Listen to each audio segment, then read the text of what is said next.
A very good morning to Madam Omaima and my fellow friends. We are from Group On going to present about wealth planning management assignment. Before that, I would like to introduce my group members, which is me, myself, Lingesh, Nurul Fatiha, Nur Ashima, Hamar bin Hazan, and also Reynal Raj. Okay, now I'm going to present the first part of the assignment, which is introduction part. Wealth planning management from an Islamic perspective means examining and managing the financial matters in order to attain the targeted financial and lifestyle objective. It also concerns about with a generation, accumulation, preservation, and also distribution of the wealth in general. It also demonstrate the right method of generating and using wealth as well as its purification from an Islamic perspective. Nonetheless, the conventional viewpoint is that wealth is scarce and resources are also scarce when wealth can split into two categories, which is short-term and long-term. Moreover, wealth is restricted particularly in the short-term basis, but when it's compared to long-term, wealth tends to focus on building greater wealth over the time.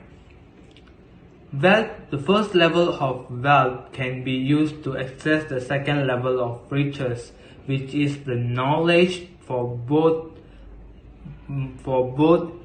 world and the next. Means the knowledge will take care of you while you protect your property. This verse is according to the words of the great prophet, and why wealth is important for our individual lifestyle. So the importance of wealth planning management is for individual is to accumulate the wealth for the future benefit based on Sharia compliance, and also it is protect the wealth in a safety way accordingly.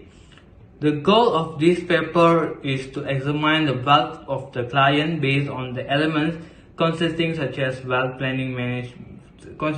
the wealth planning management, which is the financial and retirement planning, education and tax planning, estate and small business planning, and also insurance and takaful and investment management.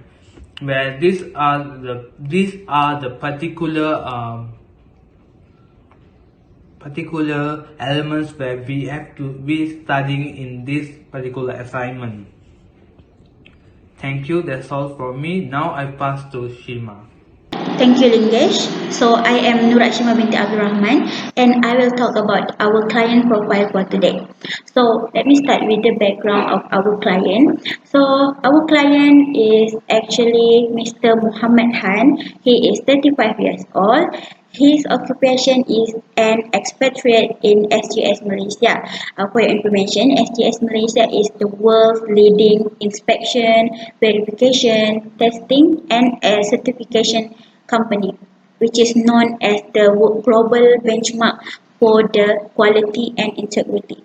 So back to the Mr. Han background. He is married to a Malaysian woman, Ain Farhana. She is 32 years old. Next is Mr. Han is a father of two children who are Yahya, 4 years old, and Iram, 1 year old. And next, Mr. Han and his family are living in Ampang, Selangor. So next, let me talk about Mr. Han wealth. So every month, Mr. Muhammad Han received a salary from SGS Malaysia for 15,000 ringgit, and it is also stated that Mr. Muhammad Han has agricultural land in Pakistan, which is he received 30,000 ringgit each year. Okay, move on to the next point. I will talk about the expenditure of Mr. Muhammad Han. Okay, it is stated that Mr. Muhammad Han with his family are renting a condominium equivalent to 2,000 ringgit monthly. Also, Mr. Muhammad Khan and his wife Ain are paying for their parents' medication equivalent to 7,000 ringgit a year. Also, it is stated that Mr. Muhammad Khan wants to reduce his weight by purchasing sports equipment for 4,000 ringgit, and also the monthly expenses for his family are within a range of 8,000 ringgit to 10,000 ringgit. So that's all for the client profile. I will pass to the next presenter. Thank you, Shima. I will proceed. So as you guys can see here, the three different portfolio that I chose is firstly a religious obligation, which is tabung haji. Secondly, the wealth generation, which is Islamic Unit Trust Fund. And thirdly, the wealth preservation, which is private retirement scheme. Moving on to the next slide. Okay, religious obligation. Firstly, Muhammad Khan, he must save his money at tabung haji for haji. So this is to help him plan his finance and start saving money at a young age in order one day to perform Hajj.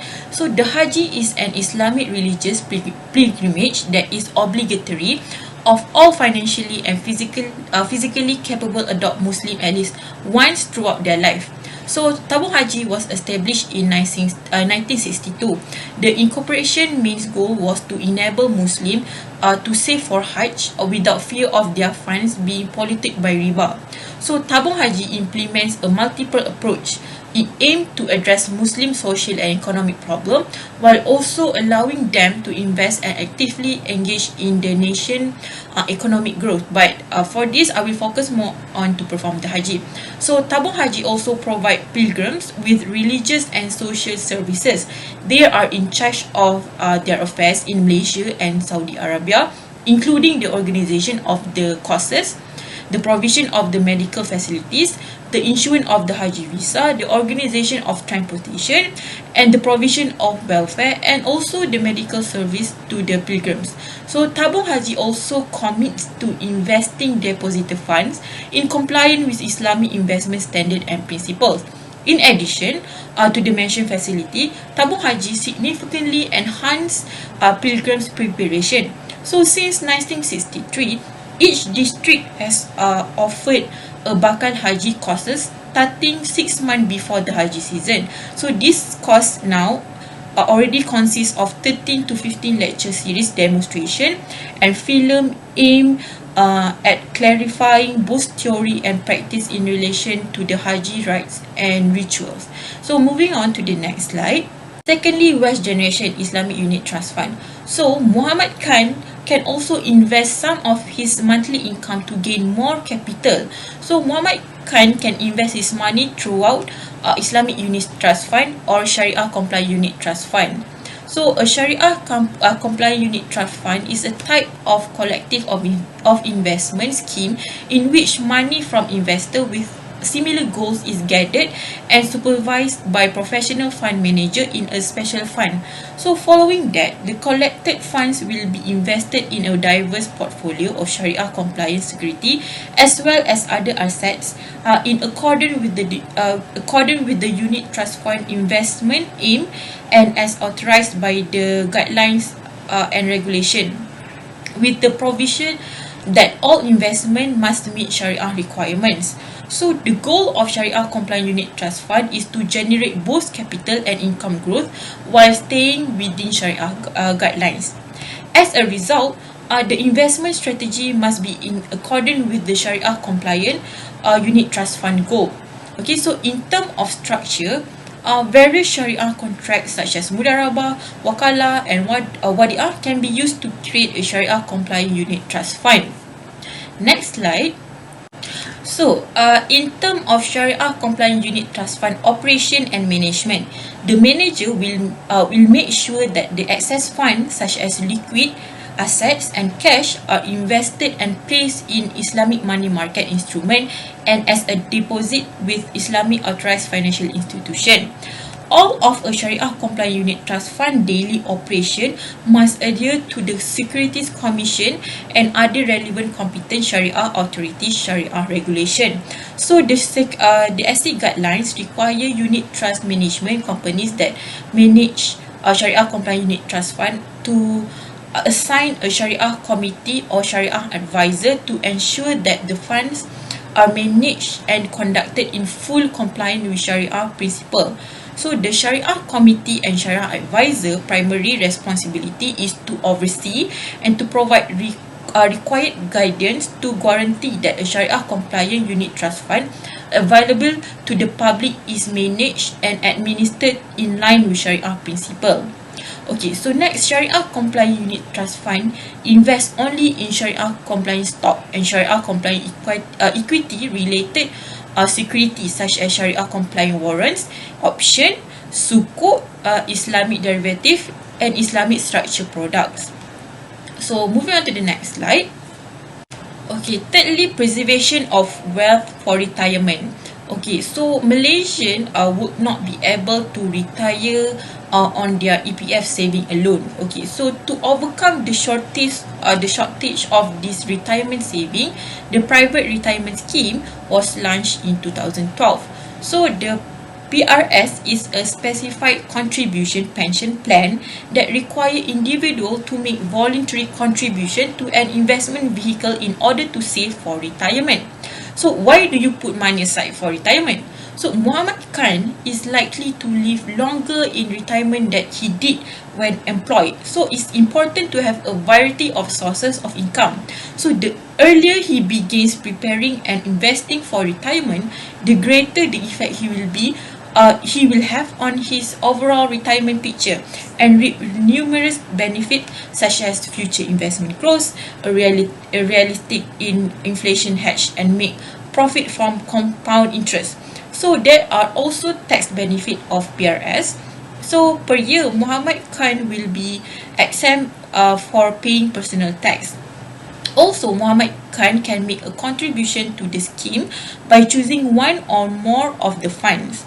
If he chooses to let them to pick the fund for him, then his contribution will be allocated to the default option that correspond to his age. So Muhammad Khan is below 40 years old. Hence, it will be principal PRS plus growth or principal Islamic PRS plus growth, formerly known as CIMB Islamic PRS plus growth. So the fund invest in portfolio of primarily Sharia compliant equity with some sukuk exposure to provide a long-term capital growth. It is also appropriate for participation who are seeking a Sharia compliant investment, capital appreciation, and a diversified portfolio of a Sharia compliant equities and sukuk with some international exposure. Moreover, the Securities Commission also requires PRS providers to provide at least 3 core PRS funds, each with different risk level. Muhammad Khan can choose from conservative, moderate, or growth fund depending on his age and risk appetite. But for Muhammad Khan, the core fund is growth fund. So as for the asset allocation, it will be maximum 70% in equity, 30% in the fixed income and money market instrument. So Muhammad Khan has also the option of investing in more than one PRS provider, as well as choosing from a variety of funds provided by the various PRS providers. Finally, he is eligible also to transfer fund inside the PRS scheme at any time, as well as to change to a different PRS provider once a year, according to the PRS provider term. So this is the 3 portfolio that I chose. As for Wakaf proposal, I chose Kenanga Wakaf Al Ihsan Fund as the Wakaf proposal. So the Kenanga Wakaf Al Ihsan Fund implements the Securities Commission Islamic Fund and Wealth Management Blueprint in 2017, and the Wakaf Featured Fund framework in November 2020, which together aim to help the Islamic social finance segment expand. So the fund category for Kenanga Wakaf Al Ihsan is mixed asset, which is Sharia compliant, and the fund type is income and growth. So the fund main objective is to provide income distribution and capital growth by investing in a diversified portfolio in compliance with Sharia standard, as well as channeling a portion of the fund income distribution toward wakaf purposes. So the fund is an open-ended investment vehicle that invests in Sharia compliant shares, sukuk, Islamic bond, Islamic money market products, and Islamic deposits. Moving on to the next slide. Okay, half of the generated income will be allocated according to the wakaf principle to areas such as education, healthcare, economic empowerment, and environmental preservation or development. So the wakaf asset must be transformed into tangible, transportable, or immovable assets. As for the wakaf arrangement for the Kenanga Wakaf Al Ihsan Fund, the joint committee will oversee the wakaf institution distribution of the wakaf asset to the specified project. So representative from the KIB, YWM, and Yayasan Pembangunan Ekonomi Islamic Malaysia will operate on the joint committee. So the joint committee is in responsibility of firstly deciding how the wakaf asset will be distributed, secondly approving the identified project to which the wakaf asset will be distributed, thirdly tracking the progress of the identified project, and lastly approving the wakaf institution financial report on the administration of the wakaf asset on a semi-annual basis until it's submitted to us. Next slide. Okay, so here I show you the wakaf arrangement for the Kenanga Wakaf Al Ihsan Fund. So as you guys can see here, when you buy the unit trust fund in Kenanga, so the fund will invest and the return, the dividend will divide into two, which is 50% for unit holders and the other 50% for wakaf asset. So while investing, you also will receive some of the money. It called as sedekah jariah.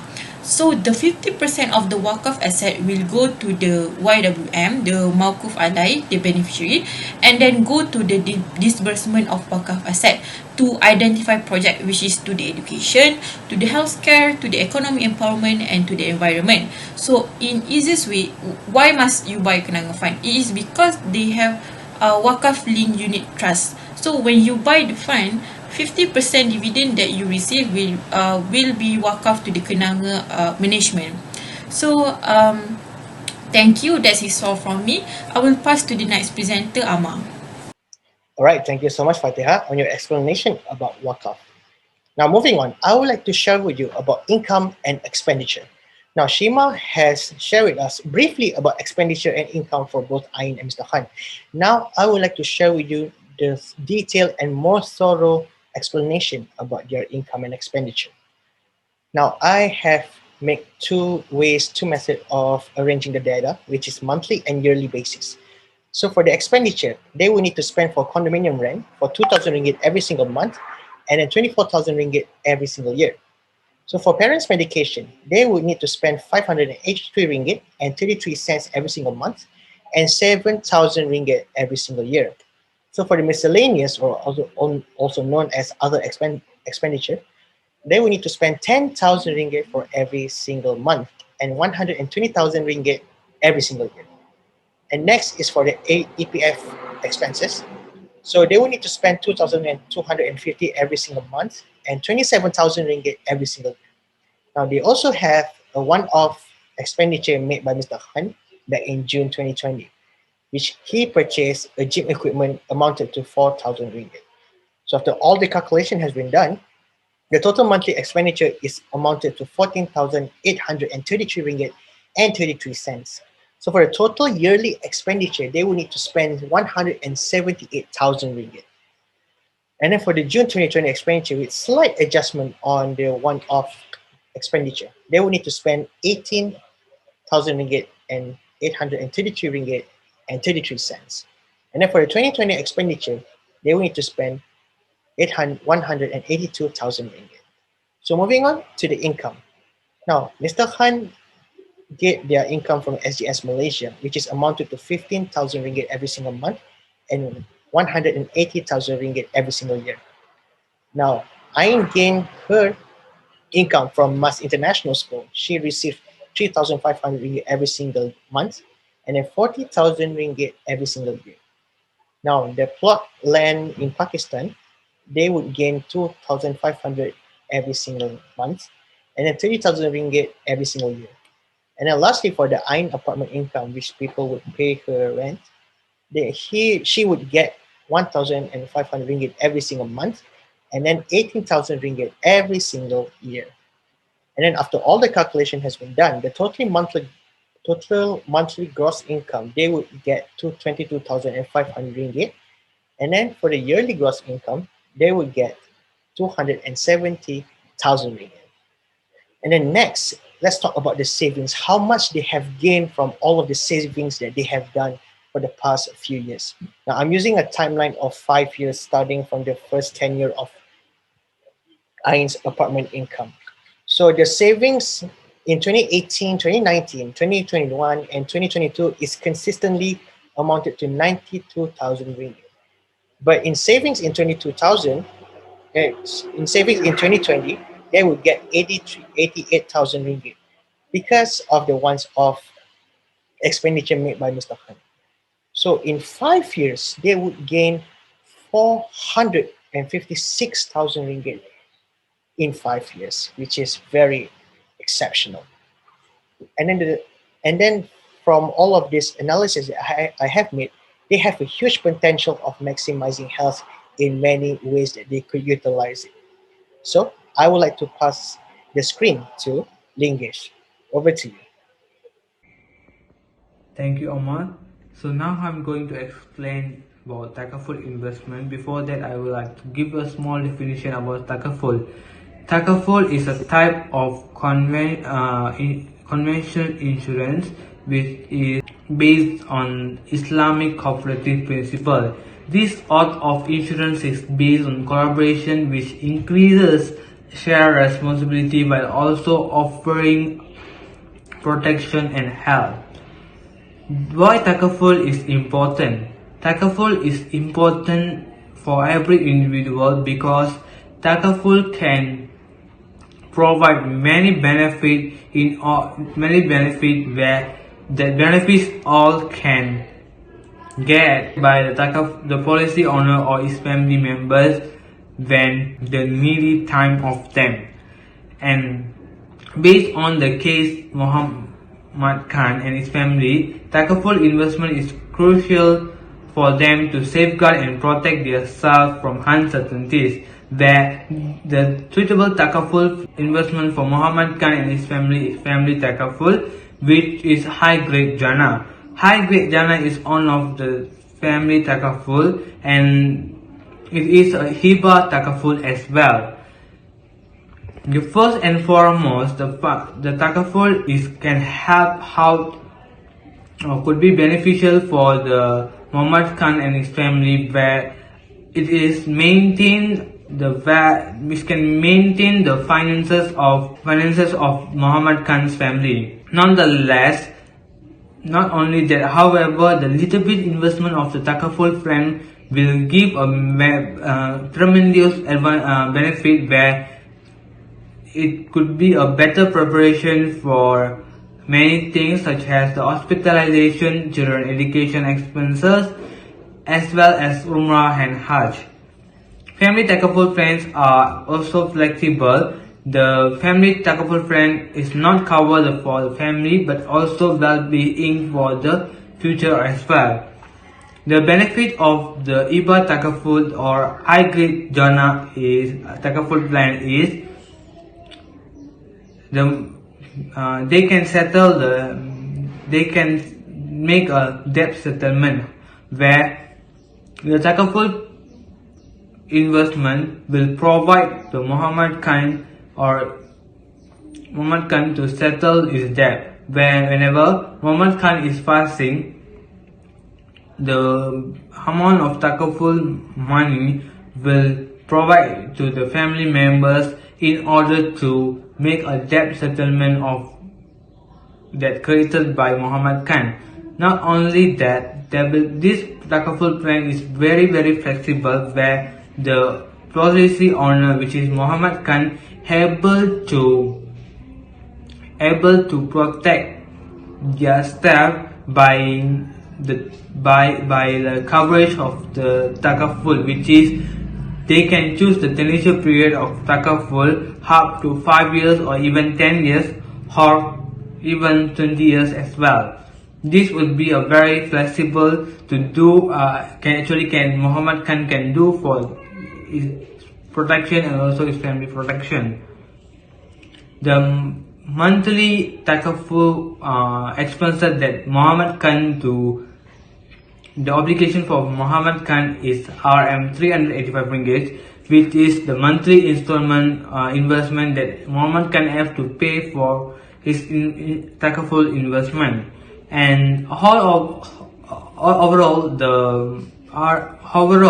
the yearly expenses for takaful plan, which is 4,620, which even though this is a little bit it is a affordable amount for a yearly basis for Muhammad Khan to do investment in order to sustain their lifestyle by protecting with high grade dana takaful.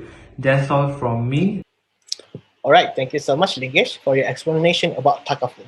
Now let's talk about real estate investment. Now we have come up with a proposal. Now we have a 3-stage for this explanation. First is the proposal, next is the cost incurred for them, and then the expected income that they will get from this proposal. Now, the proposal that we would like to give is to sell their current property in Gombak for 320,000 ringgit. And then the reason is to purchase another apartment in different and more strategic location. Now, this is to acquire more demand for them to rent out the place. So from here, they could rent it on a higher rate for the tenants. And then for the cost incurred, when purchasing a new property, there would be a lot of costs incurred, such as the purchasing of new property and then the renovation cost to add value. And then lastly is the expected income from doing this proposal, which is they can set a higher rate rental for the tenants and they will get a higher rental income. So let's go one by one. Now, for the proposal, we using the methods called comparison method, which is we would compare all of the property, which is the similar concept, which is the similar specification in the same designated area. So in this case, we are choosing Gombak, which is where Ain's property stands. And then after looking through at the website called bricks.my, so we have come up with the expected market price for Ain's property, which is a range of 300,000 and 320,000 ringgit. So this is the reference for you to have a look. And then the property that we would like to propose to Ain is in Sentul. Now the name of the property is called Menara Orchid Apartment.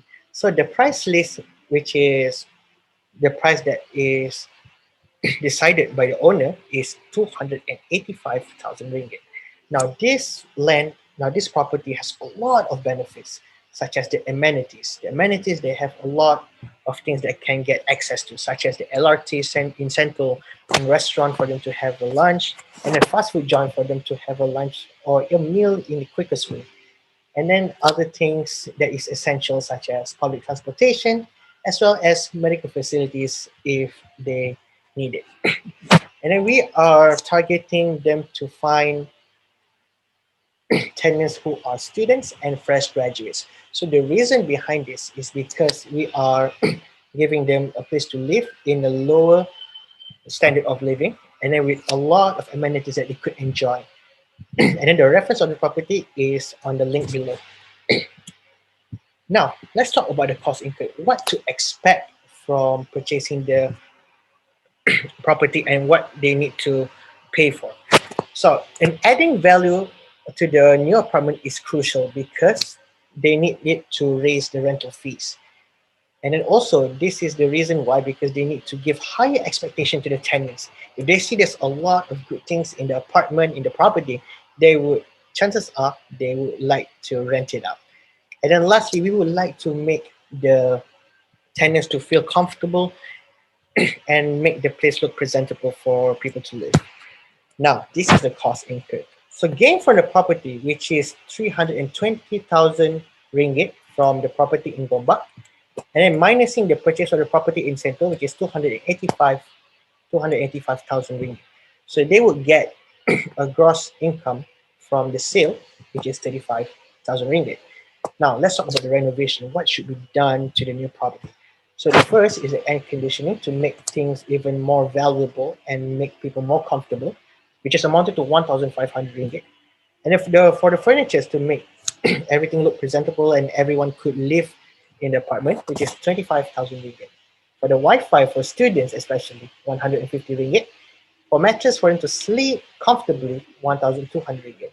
Repaint to make everything looks presentable and exquisite, 1,000 ringgit. And then the labor charges to make things possible is 3,000 ringgit. Now the total is 31,850 ringgit, minusing the income that they get from selling the property. They will get the balance of 3,150 ringgit, which is a very good deal. Now, what would they get from renting out to people in Sentul? First, they need to set the price for each person who rent the place. So the place could accommodate for 6 people. So we are targeting them to charge each person for 400 ringgit, and then they would get a lot of income, which is the monthly income rise from the previous property until now is to 60%. So the monthly income that they would get from this property rental is 2,400 ringgit, which is a lot. The next is for the additional income from sale, as I mentioned previously, after all the renovation is done, they would get 3,150 ringgit. And lastly, they will get a yearly income from property for 28,800 ringgit. So that will be all from me. I would like to pass the screen to Shima. Over to you. Thank you, Amar. So next, I will talk about zakat. So as stated in an Al-Quran, take alms of their wealth to cleanse and purify them. Zakat purifies and protects zakat payer's soul from miserliness, selfishness, and greed. So here, zakat means clean and pure. Also, zakat is one of the 5 pillars of Islam, and it is intended to redistribute wealth between the rich and the poor, as well as cleanse the heart of those who pay zakat. So it is compulsory for each and every Muslim to pay zakat for the sake of Allah. And also, every Muslims all around the globe believe that zakat will minimize the difficulties of the needy and poor in any society. Okay, next, zakat is basically a healthy form of internal security against selfish greed and social conflict. Okay, not only that, zakat is a vibrant tool of the spiritual and humanitarian spirit of interactions between the individual and the societies. So what it means here is that zakat purifies the heart of Muslim from selfishness and greed of wealth. Move on to the next slide. There are 2 types of zakat, which are zakat al-mal and zakat al-fitr. Firstly, zakat al-mal is basically a zakat based on wealth, and any Muslim who possesses a particular amount of wealth is required to donate it every year.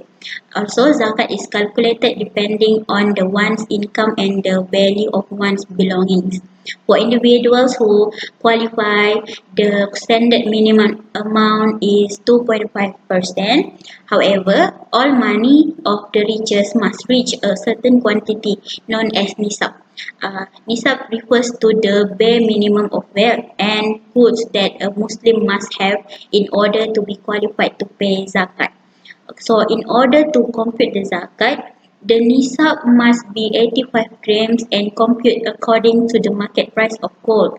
So, for example, if their total income in a year equals or over the price of gold in 85 grams, so they must pay 2.5% of their wealth in zakat. So back to the Mr. Muhammad Han zakat planning. So the nisab, yeah, like I said just now, nisab is around 85 gram of gold. So 85 gram of gold we multiplied with the current gold price, which is 200 ringgit and 51 and 7 cent. So if their annual income exceed this amount of 21,340 ringgit and 95 cent, so they have to pay zakat equivalent to 2.5% a year. So based on the Muhammad Han income, so we have to calculate the zakat on income first. So it stated that Mr. Muhammad Han received monthly income of 15,000 ringgit. So the annual income of 180,000 ringgit. So in order to get the net annual income of Mr. Muhammad Han, we have to minus the annual income and minus it with the expenses. So the expenses are include the staff expenses, which is the sport equipment of 4,000, and the expenses for family, which is 10,000. So annual is 120,000 ringgit. So the third expenses is the parents' medication, which is 7,000 a year. Also, the EPF contribution from employer is 12%. So the 12% we multiply with the monthly income of Mr. Muhammad Han, which is 15,000 ringgit. So we get 21,600 ringgit. So this amount of expenses we minus with the annual income of Mr. Muhammad Han, and we get the net annual income of 27,400 ringgit. So this annual income is qualified for the zakat paying, equal to 2.5%. Okay, so we get the total zakat on income, which is 685 ringgit. Okay, next is the zakat on business. Okay, it is stated that Mr. Muhammad Han has his agricultural land in Pakistan equivalent to 30,000 ringgit. So he received this 30,000 ringgit. So it has to be pay the zakat of 2.5%. So we get the total zakat on business, which is 750 ringgit. Okay, the third is zakat on takaful investment. As Lingesh mentioned just now, the takaful investment planning is actually the I Grade Jannah Takaful by the Great Eastern, which is the monthly contribution equal to 385 ringgit. So the annual amount for this Takaful investment planning is 4,620 ringgit. So this amount of Takaful investment we will multiply with the 2.5% of zakat. So we get amount of 115 ringgit and 50 cent. So all this zakat on income, zakat on business, and zakat on takaful investment, this amount of zakat should be paid by Mr. Muhammad Han annually as a Muslim. Alright, the second type of zakat is zakat al-fitr. So zakat al-fitr is paid by the end of the Ramadan every year for all the Muslims. So the rate of this zakat al-fitr is equal to the value of the rice of 2.7 kilogram. Alright, also this zakat al-fitr rate is different in every state in Malaysia. So for example, Mr. Muhammad Han family are living in Ampang, Selangor. So it is compulsory for them to follow the rate of zakat al-fitr in Selangor, which is 7 ringgit per person. Okay, so for the calculation for this zakat al-fitr is that we just we just take the amount of 7 ringgit of the Zakat al-Fitr of Selangor State. We multiplied with 4 people, which is Mr. Muhammad Han, his wife, Madam Ain Farahana, and the two of their children, Yahya and Iram. So the total zakat al-fitr that should be paid by Mr. Muhammad Han is that 28 ringgit. So that's all from me. I will pass to the next presenter. Thank you, Shima. So we'll be moving on to tax planning. First of all, what is tax? Tax is an obligation imposed by the government to us so that we could fulfill our obligation to the government. It is a way to giving back to the society, which the tax money is used to actually help the community by building new for new roads, for new building new libraries, and so on. So secondly, why do we pay tax? So because it is the law, and once uh, a student graduates and starts earning, and the student actually has a decent amount of salary, then the person, the employee will have to pay tax. Who pays tax? So as I said earlier, the person who earns a decent amount of money. So if we look at Lembaga Hasil Dalam Negeri website or Inland Revenue Board of Malaysia website, uh, the tax starts on 5,001 ringgit to 20,000, which is 1%. So if the person earns less than 5,000 a year, then the person do not have to actually pay tax. So when do we pay tax? Usually for individuals, it is April of each month, the end of April of each month. So if let's say the individual failed to pay tax on that due, so the person would actually be penalized by 80% up to 300%. So if the person do not pay a total amount of 1,000 tax, so the person is uh, vulnerable to the penalty, which is 800 up to 3,000. So moving on to tax relief. So what is tax relief? So tax relief is actually a sort of reliefment, a sort of let go given by the government to the taxpayers, so that the taxpayers would actually get some money back from their expense. So in Inland Revenue Board of Malaysia website, you can actually see what are the types of individual tax relief and how much is the amount for the tax relief and so on. So when we look at Mr. Mohammad Khan's tax for 2020, for his income, he has a total income of 180,000 a year, which is his salary, and Mr. Mohammad Khan actually receives a total of 30,000 ringgit a year for his agricultural plot from Pakistan. So a total of 210,000 income per year.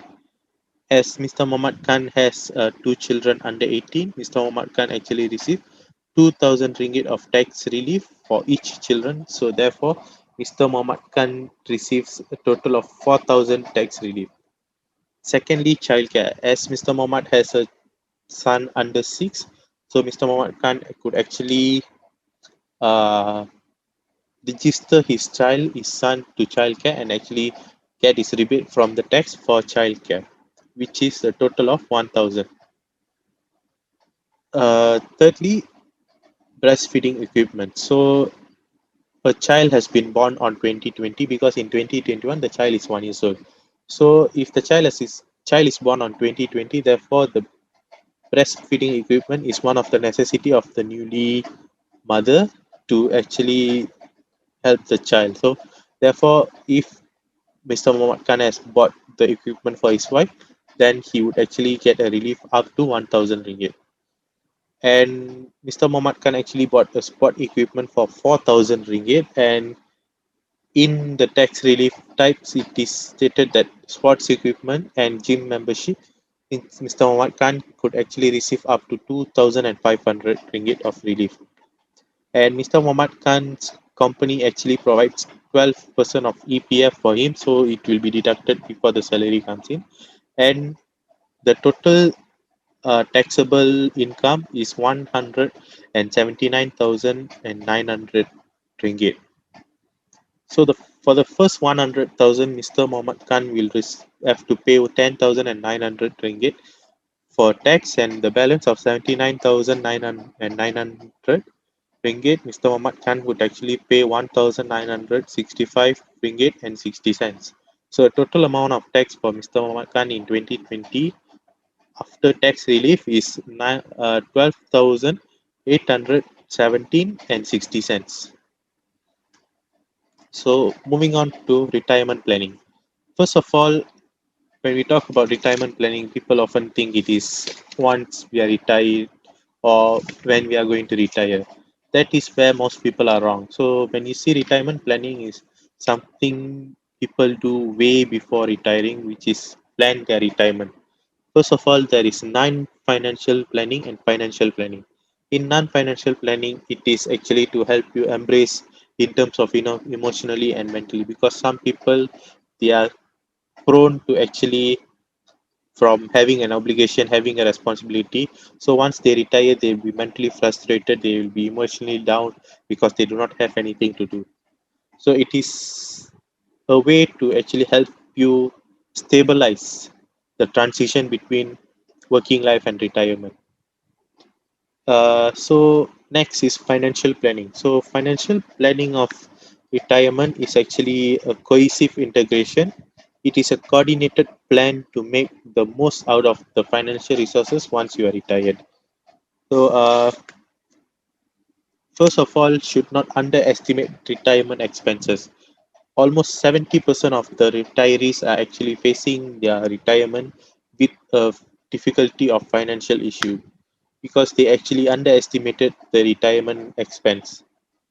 So, in order to actually overcome that 70%, the mistake of the 70% of the retirees, Mr. Mohammad Khan should not underestimate his retirement expense. Instead, he should actually have an estimation of retirement expense of 80% of current expense.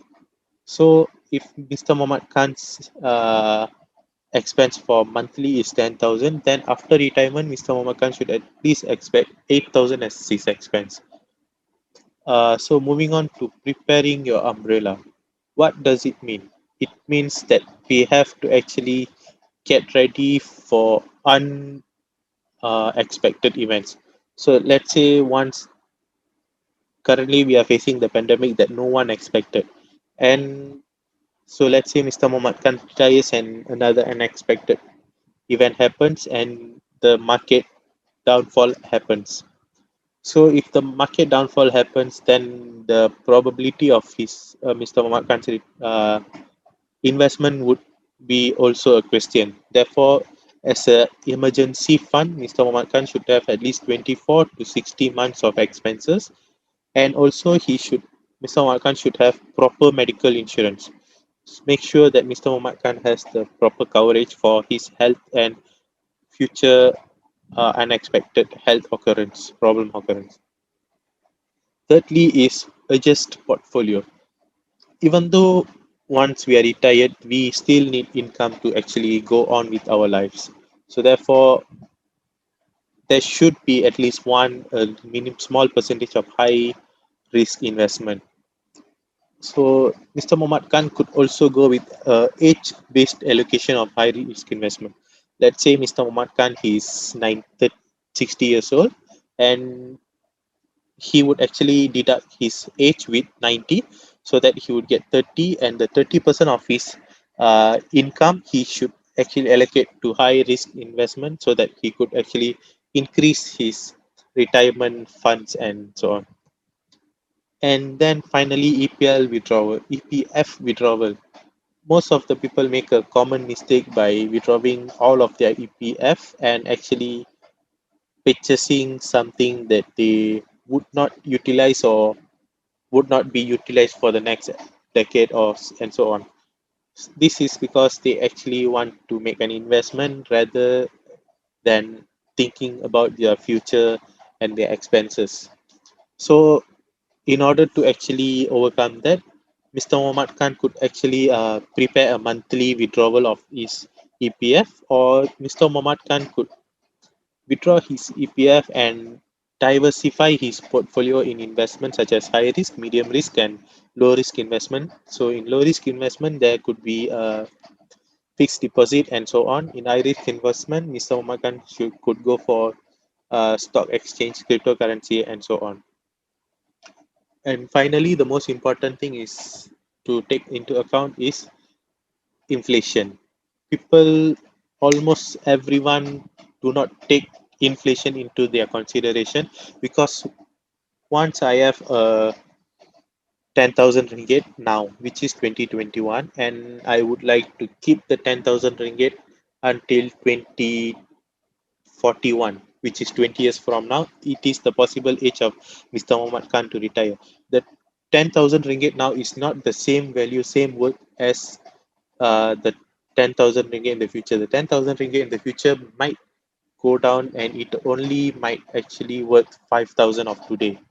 So therefore, inflation should be taken into account to prepare their retirement planning in terms of financial, and at least around 2% of inflation per year should be actually to be calculated, so that there would not be any retirement disaster happening due to their retirement. So I will pass on to Lingesh. Thank you. Thank you, Ray. So now I would like to explain about the recommendations that Muhammad Khan can consider in order to generate more wealth. First and foremost is Tabung Hajj savings. Tabung Haji savings is really important, where Muhammad Khan to fulfill his Badal Hajj obligations. The next is the property gaining its form of the wealth accumulation as well, and it is really important for Muhammad Khan and his wife to generate more income by selling an old property and buying a new property at high demanded place. When they purchasing the new property at high demanded place, this would be a very benefit for them in order to generate a better income from the previous one. Lastly is retirement planning. Retirement planning is important as well, where Muhammad Khan can do investment in Islamic Trust Fund, which is could beneficial when he reach the retirement age. The examples of Islamic Trust Fund is Public Mutual Berhad. This is one of the investment firm where provide the investment schemes for their clients in terms of Sharia perspective. So this would be a suggested place for the for Muhammad Khan to do investment for their retirement planning. Now I would like to give a small conclusions about the assignment. In a nutshell, wealth is really important for every individual to keep for their future benefit, where wealth can create a more value and also can protect and provide a sustainable lifestyle for every individual.